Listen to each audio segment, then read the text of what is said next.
Gunalalcheesh, Shikakwan, Gunalalcheesh, friends of Sheldon Jackson Museum, Gunalalcheesh, Achunkian, Eechdaa Dave Ketah, Eechdaa Yuchat Duasok, Atlilkuch Yuchat Uasa, Guski Kwani, Eechdaa Dave Ketah, Yuchat Duasok, German Chat Siti, Tlingit Yadi, Ayachat, Chakes you Duasok, Achish, Kuyu Kwank Dach, Kitchkan Yechat Kudzati, Portland Yechat Yati, Gunalalcheesh Yechwan.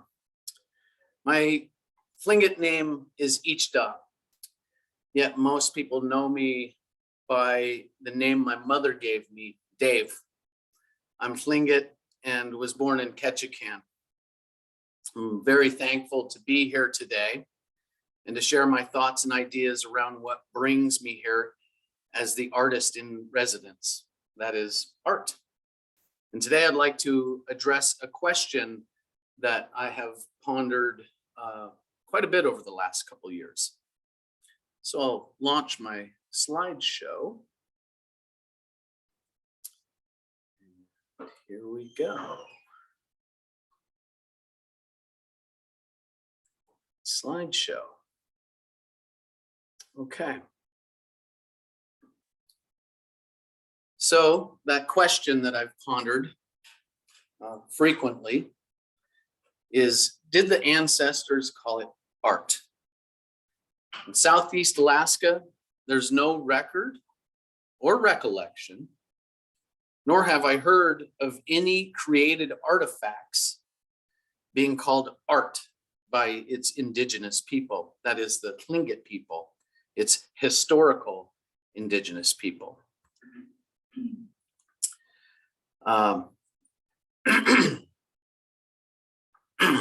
Excuse me.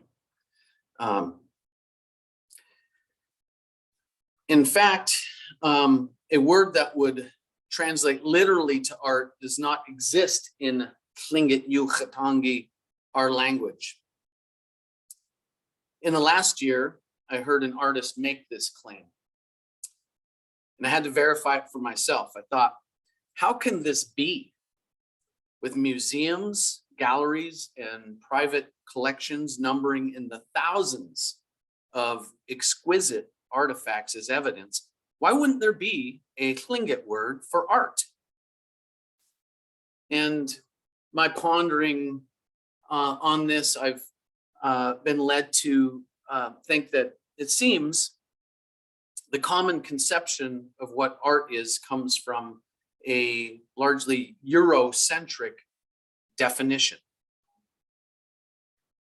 This definition is probably a consequence of the success of colonial efforts by the Europeans. When one thinks of the ultimate examples of what is called art, what type of images come to mind?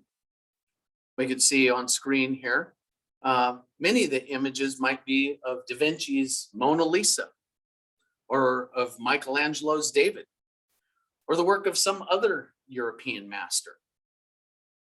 I'd like to propose that it's a very dangerous and harmful act to merge Tlingit objects into a colonized conception of art. The conventions of any given cultural backdrop applied to any other runs the risk of distortion and distancing from authenticity in the indigenous context.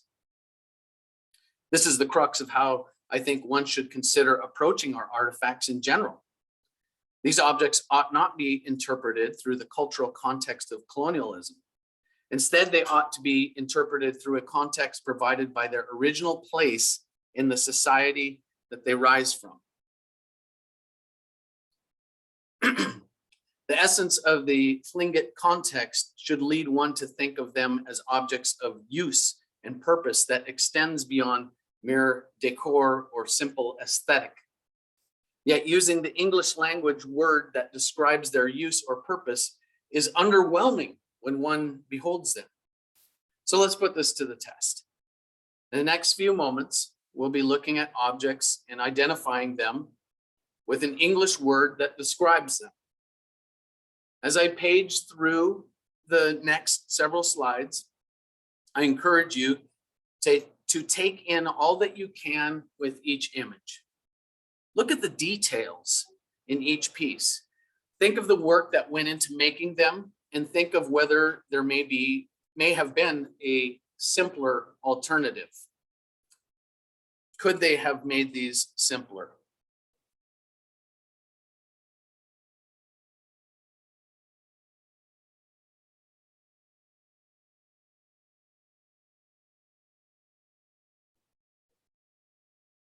Ladle.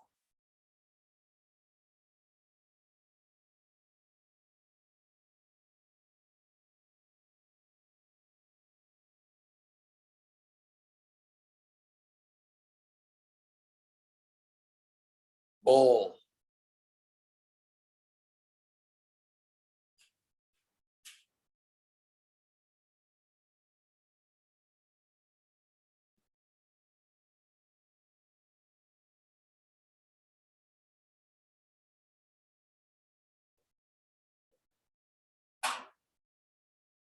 Box.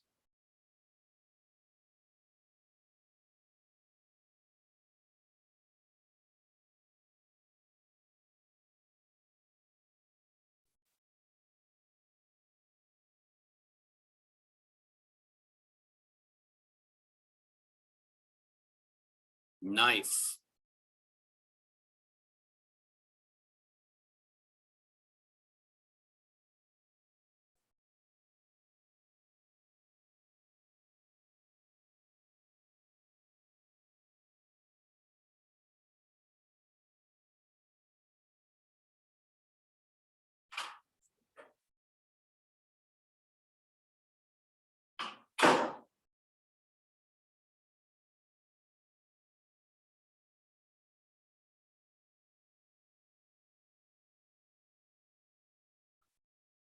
Helmet.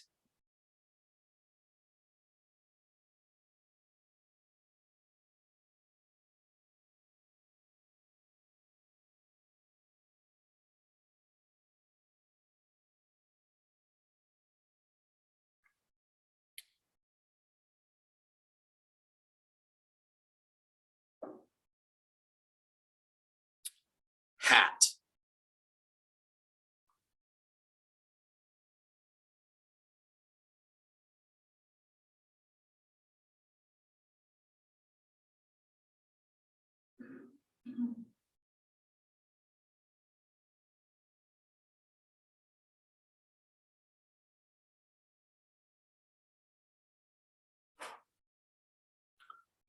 Wall.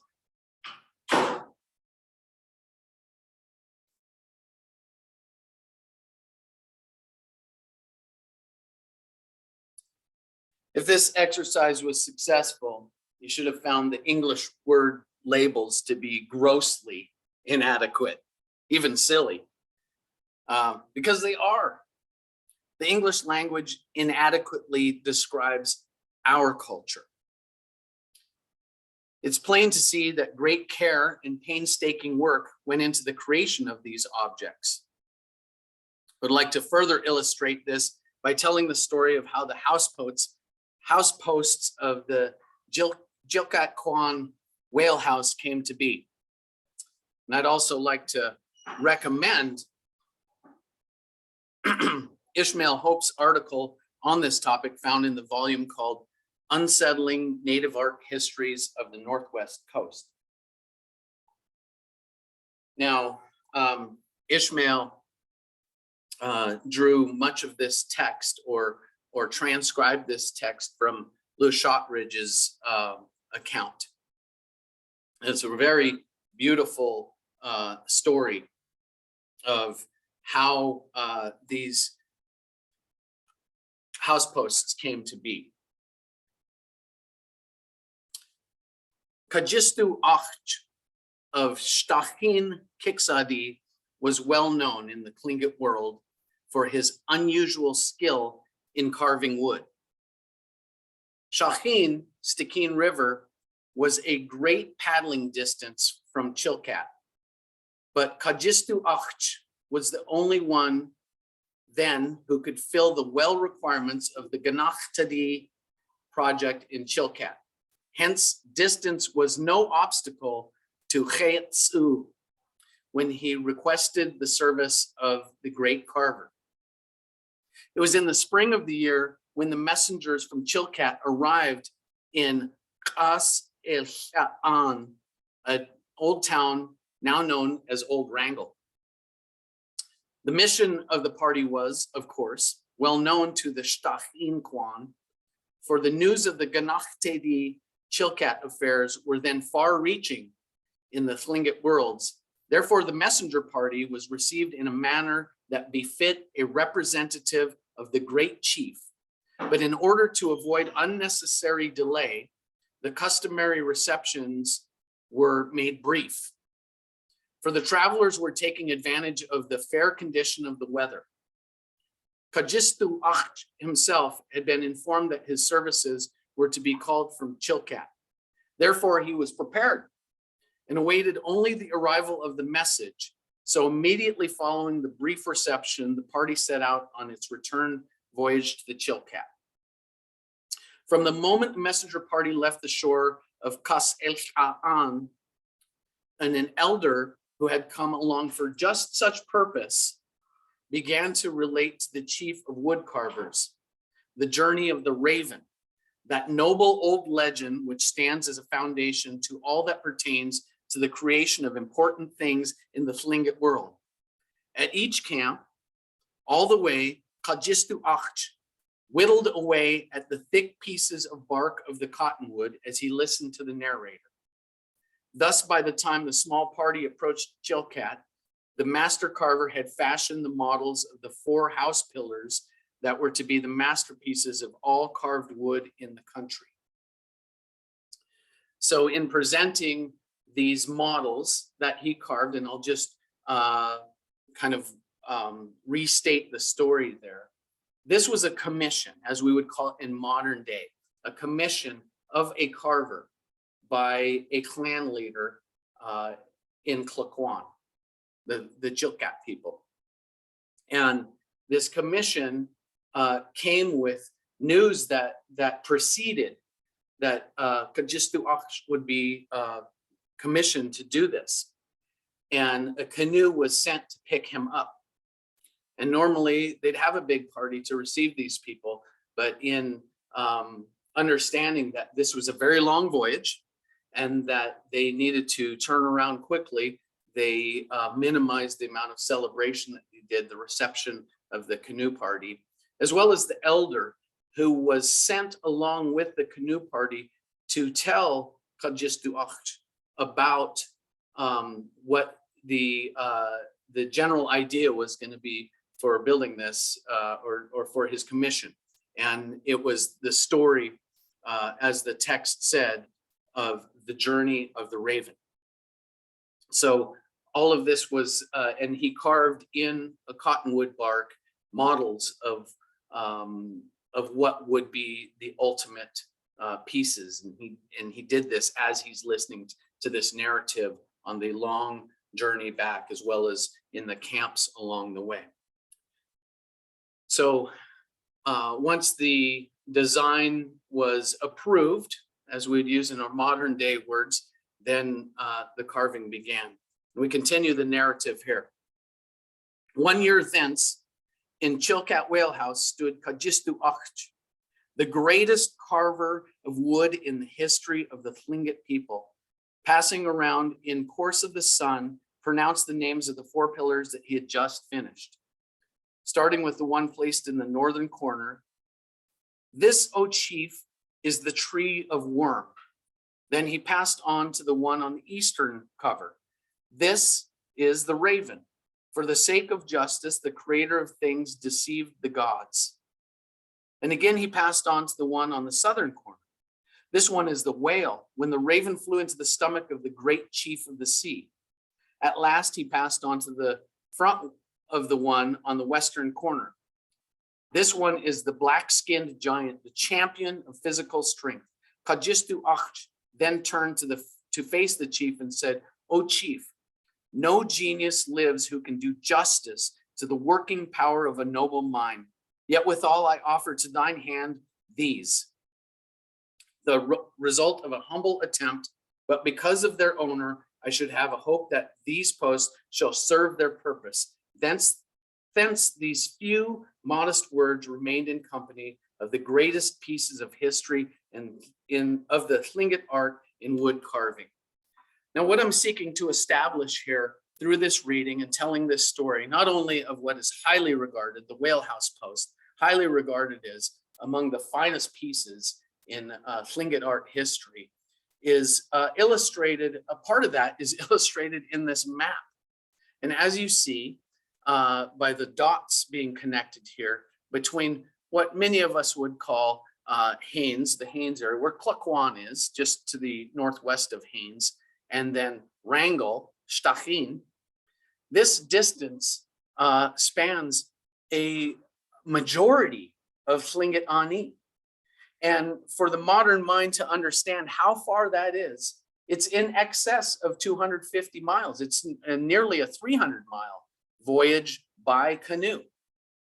In the tides, in the waters of the Inside Passage, all of that just for a commission. Now, this is all leading to speaking to Tlingit culture, that how things are revered, how these objects would be revered.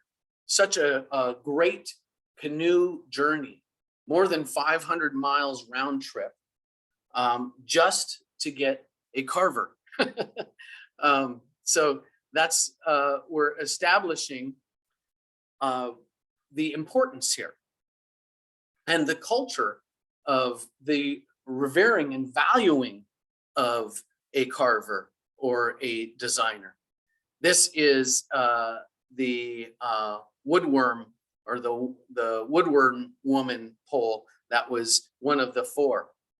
And just so that you can see, that's the name, Kajistu Ach. Now, again, the premise of my talk here is that is asking this question: did the ancestors call it art? And if not, what would they have called it? Well, one of the things that I could propose, and I'm not going to, but just sharing a little bit of language, is that if a translation of the name were to be done, this is on screen what that translation would be of his name. Kajis du Ach, a noise for the people. It's heard for the people. And I would say that if we were going to have a Tlingit word today, one proposal might be just to, for art, would be just to call it after this person's name, because it is a sound that I think is synonymous with the beauty and the cultural depth and the reverence that our people had for these created objects. My Tlingit teacher in the last year, as we were discussing this topic of art, we might look at it and think about, well, if we don't have a word for art, do we have a word for artist? And this would be my proposal of what we might call an artist, and it's Kajin Kajak. Kajin Kajak translates to something like one who fits things nicely together with the hands. And this is all about the skill, about the thinking, and the approach, the cultural approach. Now, this leads us to, well, if we're looking at the two different cultures, the culture of the Europeans or the culture of people who arrived from outside of Tlingit Ani to the indigenous, this is true in many languages and in many concepts that we can say, as this statement would really summarize it. Well, Tlingit people never had a word for art. Europeans never had a word for atu. Now, atu in the Tlingit context is the word for our sacred objects. Now, our sacred objects, I believe, are all of our objects, the objects of, of the slides that I showed, the variety of things. We're talking about tools, utensils, storage receptacles, wall screens, all of it, 100% of it, because it is in the sacredness of our Tlingit culture that these things are birthed from. And there's a meaning, and it goes well beyond what this concept that many of us will think of when we think of art. And it's honestly what I've encountered with people who look at my art, people who talk about art, people who engage it in some way or another. Oftentimes, it gets reduced to something that is on the level of being of a mere aesthetic, perhaps something that is just nice to look at. And I don't believe, when I ask myself the question, did the ancestors call it art, which is just an opening to this thought exercise, I don't believe that they did call it art. And there may have been different ways to describe it, but they had words for all of these different objects, obviously in our language. But the concept is embodied and embedded within our language and culture. Some of it still exists, some of that is lost. But I don't believe that when one looks at Tlingit art, one can look at Tlingit art in a way that is respectful to it, without at least understanding that there are elements that lead to that a non-native or somebody who hasn't received a cultural education can really fully appreciate. And it's in that kind of indescribable situation that this art exists. And Ishmael Hope states it really well in his article in this volume. And he says that Shotridge brilliantly elucidated a way to understand Tlingit art is to understand Tlingit aesthetics by thoroughly investigating and illuminating its deep cultural context. That's really what a person who is going to look at any objects in this museum or any other museum, or even the work of contemporary artists, and even more so, contemporary artists themselves need to be thinking about these objects within that deeper context of the cultural context, and not in simple aesthetics.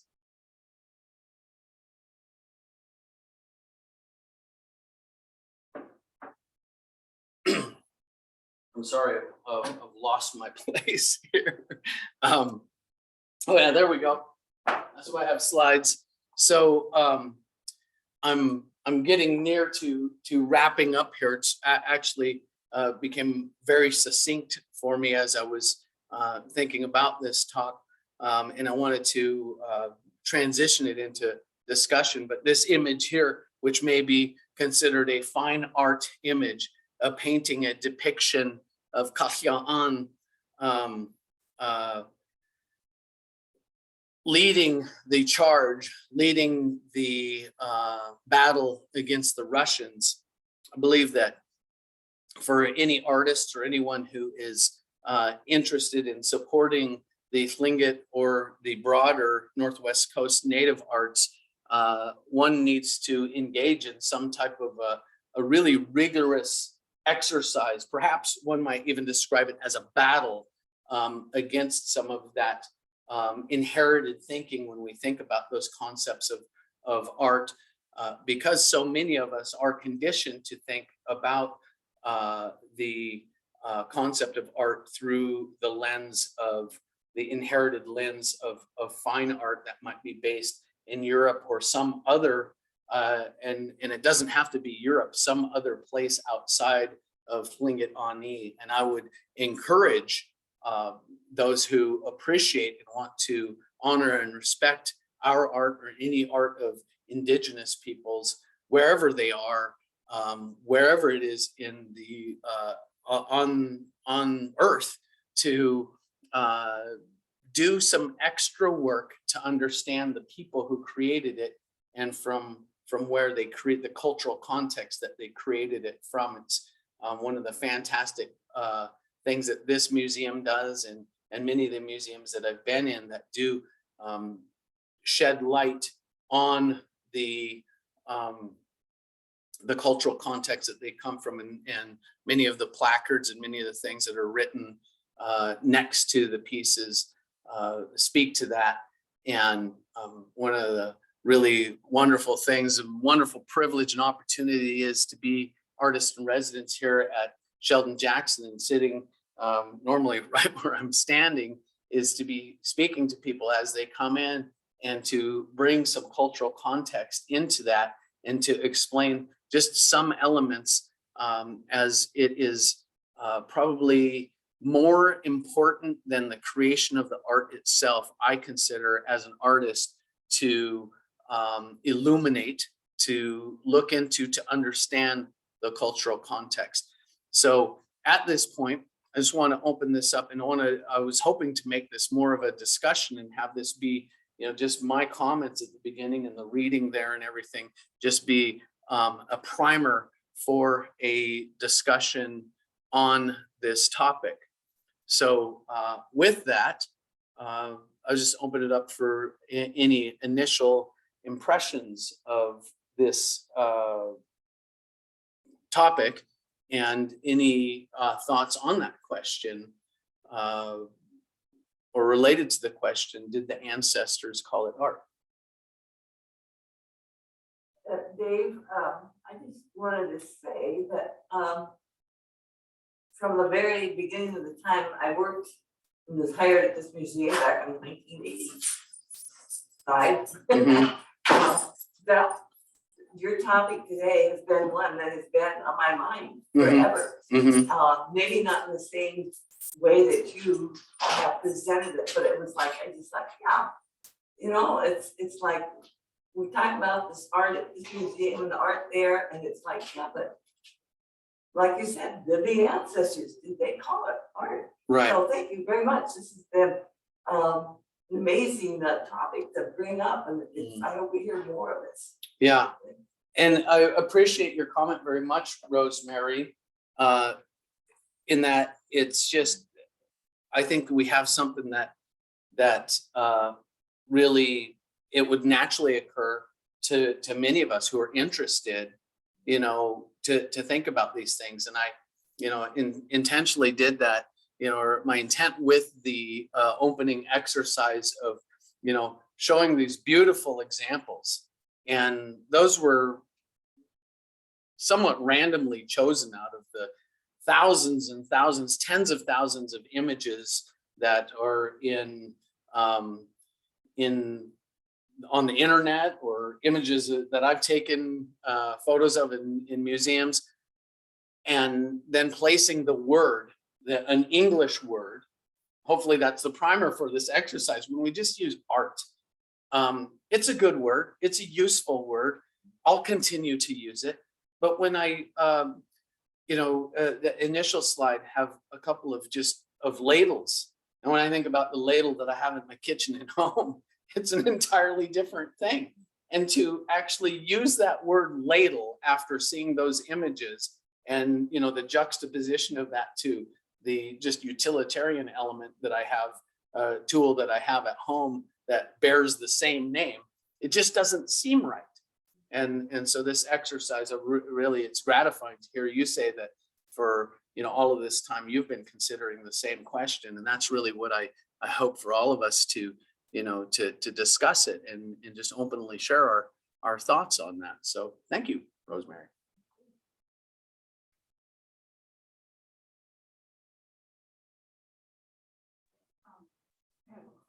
So Dave, thank you so much. Can you hear me okay? Yes, I can, Jackie. Hi. So good morning. That was such a wonderful presentation. Thank you so much for highlighting all your thoughts and especially sharing excerpts. And it was wonderful to hear you speak in your language. Thank you so much for doing that. So lots to think about here and really wonderful conversation. I'm thinking about two different things at the same time. So I guess I'm gonna make a comment and then ask a question, and they're not that related. They are, but anyway, so hear me out. So first off, I'm thinking about what you have to say to people who are really stuck on applying the word craft to indigenous, creations, for example. That's my first question. And what you think of the word, craftsman, for example.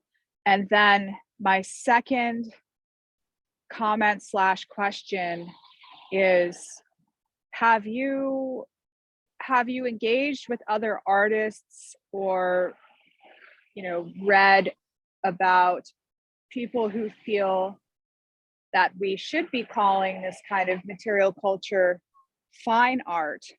I'm thinking specifically of people like Jeffrey Gibson, who's Cherokee and Choctaw. Now, granted, he's a sculptor and painter, so it is different than carving some of the kinds of things that you make. But for him, his work needs to be called fine art, and it's a matter of elevating it to a level of respect and acknowledging that indigenous, material culture and creations have the same value.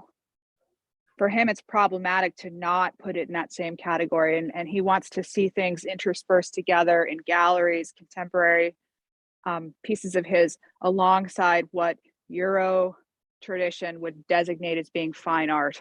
So those two things, craftsman, craft, what do we do with that? What do you think of that? What is indigenous language semantics? And what do people think of that who are indigenous in your mind? And then the fine art question. Thank you very much.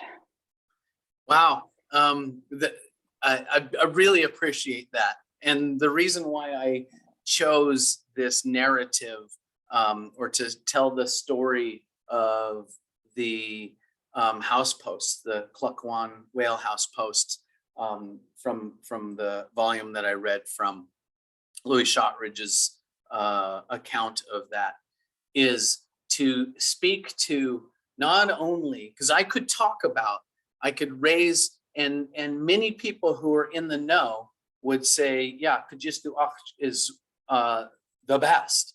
Shotridge thought so, in terms of carvers, thought was the best carver ever. And there are people today that will, I've heard people say, artists who are very accomplished and people who know so much more and have seen so much more than me, say, yeah, the best. And to look at those objects, it's incredible. In a modern paradigm, it seems like somebody who has that kind of skill might be commissioned by a group or an individual, and they might have an ask that would say, well, I'm looking for this, this, and this. The question that I would ask or wonder about is, would they have the same type of experience that Kujistuach did when he was preparing, as he carved those cottonwood models of what would ultimately become the house post? What was he hearing for that 250 to 300 mile canoe voyage? He was hearing an elder telling the story. And the narrative says that it included while they were in camp. I mean, you're going to camp several times along the way. There was a deep, very deep cultural knowledge to that. So it goes well beyond craft. When I think about craft cannot exist as I've been as a fairly new artist. One of the things that I just spend a lot of time, an awful lot of time, I would say an inordinate amount of my time currently, and this is an indictment on my process, my own talk, is that I have spent an incredible amount of time on developing my skill And a lot of times those might be words, craft and skill might be words that are kind of synonymously thought of, or thought of in very similar ways. But in order for craft in our art to truly be craft, I think that there needs to be, there has to be, this is a precedent, and the story sets a precedence for all the rest of us to have a deep, those who are going to create this work and employ some type of craft absolutely have to have a cultural knowledge of this. And so as I think about pivoting from my early skill building into how will my creative work advance, it really has to be, I've got to spend so much more time in learning the culture and the cultural context that these come from. Yeah, sure, I already know how to design and carve a raven or an eagle or any of the other, any number of the other well-known motifs. It's just the putting them together skillfully and in a way that honors the tradition that they come from has to include the cultural knowledge. I need to have a literacy in that, and I will just say for myself and any artist that might be hearing this or considering this, I would ask those and challenge. As I threw that image at the end of my slideshow, I think that we need to think of it even in kind of battle terms. We've got to ready ourselves, and the way to ready ourselves is to honestly evaluate how well we know the culture and the stories, and that's one of the things that I'm seeking to learn. So that's a lot of words, but the idea of craft, I think it just like art might reduce it down into, well, just are you good at doing this, or do you take special care at your painting your lines or carving? Do you knife finish, or do you sand, or any of those other kinds of things? So that's how the word craft strikes me. So it's one that should be used with caution, I think, great caution, because it could be reduced down to just a skillfulness and not a cultural backdrop. Kajistu had that reputation of being the best carver. That's why they sent a canoe to get him, but he wasn't qualified for those house posts until he heard that story on the journey back. Okay, so fine art, the second question that you had, I 100% agree. And actually, I knew that was opening, that was a big thing. And so my initial draft, or one of my previous drafts of the prepared part of this, had fine art rather than art in it. And that connotation, I wanted to focus this and then have it open up into the broader conversation. I agree. I think that one of the things that was offensive to me in reading and hearing somewhere along the line in the last few years is some accounts by perhaps some of those people who first came to Tlingit on ships and encountered our people. And the word crude was used in at least one narrative about our culture and the way that we would do things and our visual representations, because they were coming from a paradigm, from an environment, from a situation where they would have seen the ceiling of the Sistine Chapel and thought that was fine art. Or, perhaps, and I've been to Florence. The David is incredible. It's stunning. It's to me, as a person who really appreciates aesthetic beauty, it's one of the most beautiful things I've ever seen. Michelangelo's David, it's incredible. I mean, you've got this 20-foot sculpture that just gets better and better the closer that you get to it. And oftentimes with sculpted objects, they look really great at a distance, and you get close and you start seeing the flaws. Okay, yeah, of course. Somebody might say, well, does any Tlingit art rise to the level of Michelangelo's work there or on the ceiling of the Sistine Chapel? Or does it have that indescribable quality of the facial expression of the Mona Lisa? And I've said, yes, absolutely. That's what I would say to that. But when you frame it within the context of that particular Eurocentric mindset, then it's all wrong. And so the only baggage I think that the terminology of fine art has with it is that it's in the English language. And so that's the reason why we're having this discussion, and why I felt it was important to, just have a chance to say this to somebody, share my thoughts to somebody about the idea of, let's just, I would encourage people and challenge people and hopefully convince some people to reframe their thinking, or at least understand that when I use the words that I've been using my whole life that come from a language and an understanding, that I have to consciously recognize that I could be importing some other paradigm and completely missing the beauty and the respect that are due to my culture, to this Tlingit culture, or any other indigenous culture. Did that respond well enough to, or did I answer your questions, Jackie? I was talking. Yes, sorry, it took a moment to get off mute there. Yes, I think so. Yeah, thank you so much. I have had a lot of discussions with people who are stuck on the word craftsmanship and craft. Mm-hmm. And I champion not using it for a lot of the same reasons you described. And I think that I think your description of fine art, and it sounds like having a caveat is a good idea, but you're more friendly towards that. And I think that all the reasons you highlighted for that make perfect sense. Mm. It's a wonderful explanation. Thank you so much. Well, thank you. Gunalalcheesh. So you had a question? Oh, yeah, well, I have. Or a comment, I'm sorry. Ongoing discussion in my head as we're speaking. I don't want to take the time. I'll come back. You're going to be the resident here for. Yeah, till the end of the month. Yeah. Monday to Friday. Yeah, it's Tuesday through Saturday. Mm-hmm.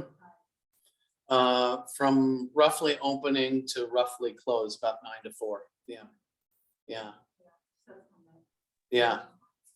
It's, I think that the actual intellectual exercise, or even the relational exercise engaging our art, is hopefully the point that I've been making. It really is a thought exercise that comes up when we begin to consider the art, not just the interpretation of the actual literal forms, not the intellectual response to the visual stimulus, because I don't think that that's all there is to it.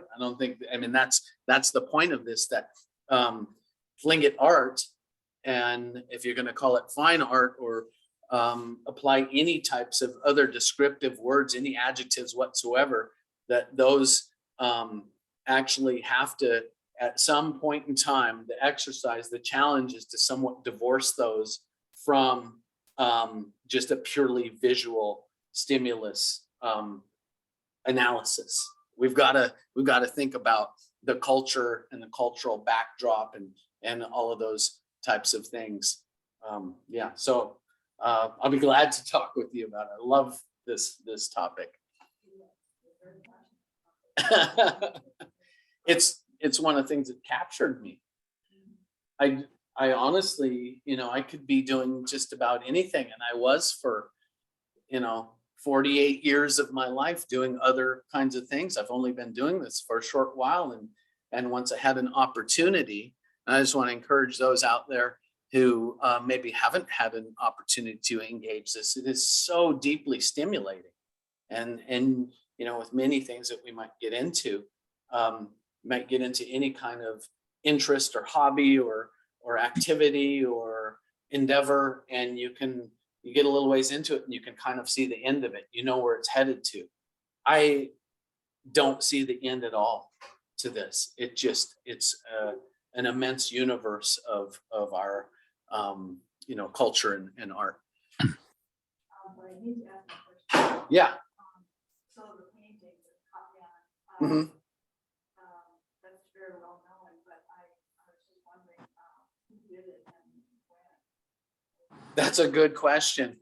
I've seen it so many times, and I did a little bit of, not enough because I don't have an answer for you, but I did a little bit of research on that, and it's just I don't. Does anyone know the artist and date? The question is, does anybody know the artist and date or time frame of that wonderful painting of the battle with the Russians, where Kahyan is holding the hammer and wearing the raven helmet that's in this museum? It's fantastic. Anybody hasn't been to Sitka, to the Sheldon Jackson Museum, that's worth the trip right there, seeing such a pivotal piece of history. Does anybody know that painting?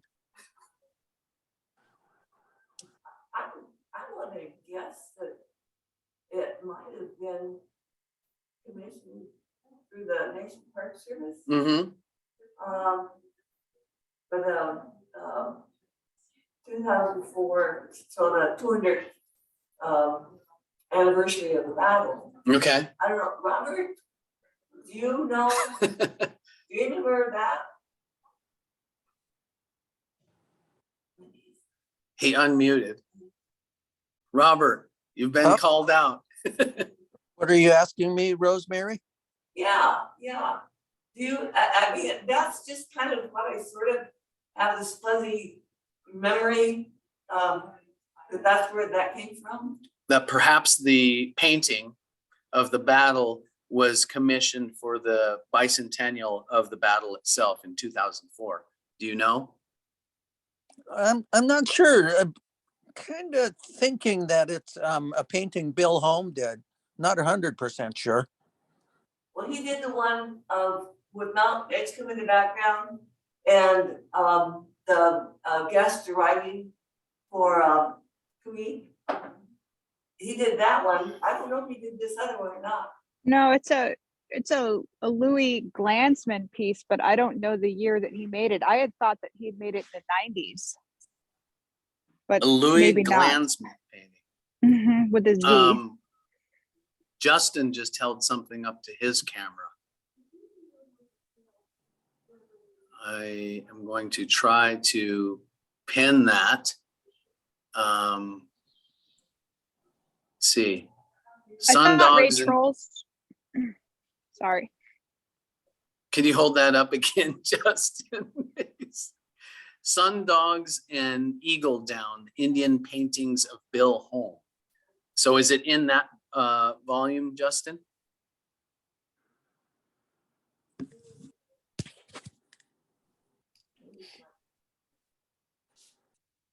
He's going to look.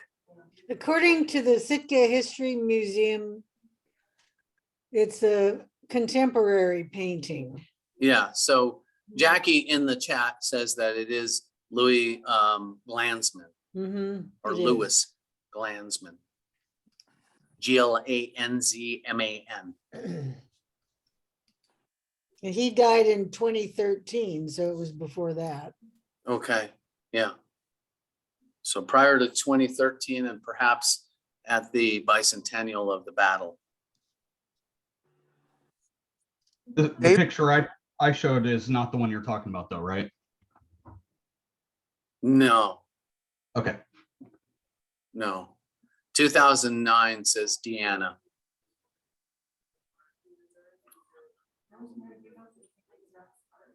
They do have one in their at the park. Yeah. I don't know if it's the original. And when I was looking at it, when I walked through that area, it looked like it might be a print. Love to have a print of it. Even, well, I'd really love to have the original, but I think that's not possible. There were limited prints made and sold out, says Deanna. Thank you so much for that. Okay. Dave, before you run out of time, I have a question, Yes. Robert. You know, at the turn of the century, in the late 1800s, there was a new market that opened up, which was the tourist market. You see these old postcards of Native women on the sidewalks here in Sitka Mhm. with baskets for sale. And Mhm. so there was a new market, but they were continuing to make utilitarian objects, probably with the same woven designs. Now, unlike the new market today, which is galleries, we are Native artists making art that is going to be understood. It's going to be perceived as fine art. It's hanging in galleries that show what they consider to be good art. So Mhm. I think you're raising real important questions is about language that Mhm. describes the different art forms that we have today. And Mhm. one is going to be fine art. Another thought that comes to mind is how do we decide what is good art and who decides? So we have a number of venues today. We have contests. You know, see, Alaska has artist contests, and ultimately they decide who is a winner of category. In other words, what is the best art of that category? We have galleries who invite artists. They probably consider who is good enough to for us to showcase. We have people on the internet. I'm sad to say that they're still novices, but they're speaking as professionals Mm. when they discuss our art forms, and they probably have followers who have no idea what our art form is and what constitutes good art. So we have different venues and different ways that we put the idea in people's heads about what is good. And your thoughts on that? And should there be a whole new, you're using the word paradigm, a whole new way for Mhm. Native artists to decide themselves who is good? Like a long Mhm. time ago, you had the famous totem carvers whose reputations preceded them, or Mhm. or is it just that a person who is good will automatically be recognized as good? Mhm. I'll stop my question there. Yeah, no, that's a fantastic question, and really does kind of it pleases me to hear you ask that and raise that, because that's precisely what I'm trying to get at in this and in a lot of the other things that I'm doing and saying. Robert goes back to the market where, and people have seen images there. I think there's one here in this museum, and down the road at the historical, and it's the picture of the women sitting on the ground with blankets or sheets above them as a cover, and they're selling baskets. And I think that one of the things that's really a challenge when one gets into understanding the whole arc of history since contact, one of the things that happened was in this commodifying of our created objects. The commodifying also speaks to in the, you know, in the model of capitalism, or, you know, some other economic model. It doesn't necessarily have to be that it's all about what sells and what can be made quickly and efficiently. And you know, so we have these women selling these baskets. And were those baskets, the question I have, and it's not an indictment on those women, but were they making things that were in keeping with the cultural heritage that they rise from? And then Robert advances his question to talk about what determines what's good art. It's almost like a popularity contest, and I use the word contest as well, realizing that entities along the way are determining what is what will be perceived by others as good art. There are contests for logos or artwork for some, entity or event. There are contests, there are juried contests, so to speak, for exhibitions. And who are the people that make up those juries? And are those people who have any knowledge of the cultural context that this art comes from, or the cultural heritage? And so at some point, this is the difficult thing in being a new artist. One of the things that I really covet is opportunities to talk to people who have some level of accomplishment, perhaps, or even what would be called full-time artists or professional artists. And I'll ask them, and try to understand what their motivations are, how they pursue different avenues in what they're going to create. And I'll say that a pattern has emerged that it really is all about, well, what do those people out there, the consumer or the purchaser or the gallery owner, or what do those people think? And I find myself in a difficult place asking that question, because what I would then be doing is suggesting to the people whose living is made by creation of these objects that come from this cultural heritage, the Tlingit heritage or some other indigenous heritage, suggesting to them that, well, if you're just creating stuff that sells, you are off track. And I know that I'm implying that. And I apologize to any artist who, might be thinking, who the heck are you to suggest such a thing? What I'm saying is that this is an issue about cultural preservation and the advancement of cultural presentation. A later talk that I have scheduled here the title is, what type of ancestor will you be? And I heard that question last summer, and it just hit me in the chest like somebody had punched me. And I think about it, maybe not every day, but on a regular basis, in the way that I conduct myself behaviorally, and especially as an artist, is what kind of ancestor will I be? What am I going to be leaving behind? What kind of a legacy am I going to be leaving behind?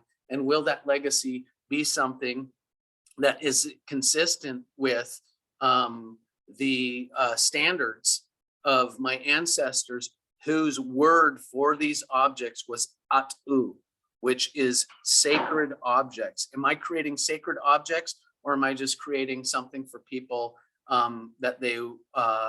that's pretty? And so, oh my goodness, I feel my ears burning right now about people talking about me and who is this guy? And I apologize, but I just want to offer a challenge in this to people who are maybe consumers or appreciators of the art, for those who create it, that we really, let's elevate it. Let's elevate it to a point where we are gaining some cultural literacy, not just literacy, but expertise in where the ancestors were, the stories and the traditions and the way of life, and have our created works spring up from that. And let's push back. It's that battle image that I put at the end, the painting that we're discussing here. It really, I do think that it is a battle, because there are, and that whole, it's symbolic. The Russians are symbolic of the pressures that we have. And then you've got Kalyan leading the people in battle against that. And so it's a huge challenge. I'm inarticulate when it comes to responding to that, because it's such a challenge. Thank you. I missed the first part. Would you mind?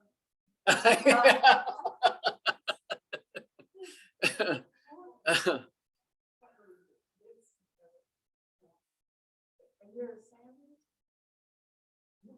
Did I hear you say you're a Sanders? A Sanders? No. my name is Dave Ketah. Yeah. Not Sanders at all. No. You're sure? Yes, absolutely sure. So thank you, Jackie, for putting in the chat the promo for the talk next. That is next Saturday. The talk, what kind of ancestor will you be? And I hope that that'll be applicable to everybody, and it's just a good, thought exercise when any of us thinks of our legacy in this world. When our great grandchildren look back on us, what will that legacy be? There's so many different avenues that can be applicable to. Mine happens to be in the Tlingit culture, but it's so much more broad reaching than that. And then Jackie mentions that on the 22nd, on this upcoming Friday, I'll give a talk on some artifacts that I'll choose from here in the museum to offer my feeble attempts to respond to. Wednesday. Yeah.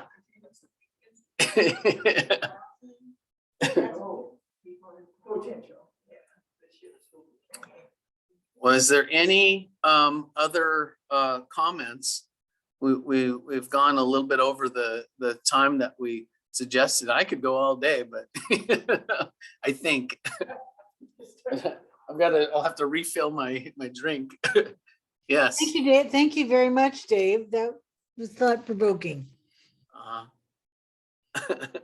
And since you're the host, you have to end it. Yes, I do. I'm just making sure that everybody's had an opportunity. I'm a high school teacher in my regular full-time job, and I know that I'm not subject to a bell ringing and then everybody rushing out the door. So I get to end it when I want to. But I think most people are looking to move on to the rest of their Saturday. I really appreciate those you all for dedicating some of your time on this Saturday. It's a beautiful day here in Sitka.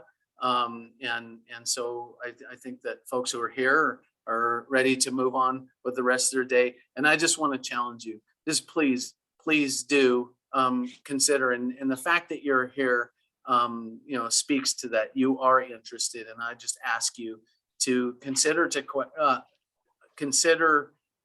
continue considering this question, consider, the broader question, maybe not the literal question, because we already answered it. The ancestors didn't have a word that's directly translate to art, but they did have atu, and that is the word, and it speaks to sacred objects, which is inextricable to the culture that it's connected to.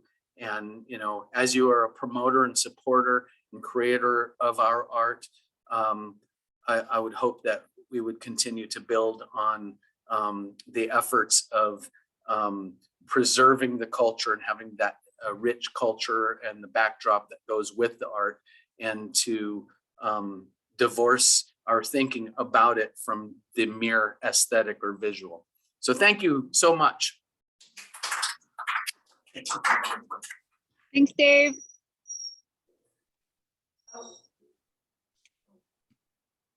Okay, ending the meeting.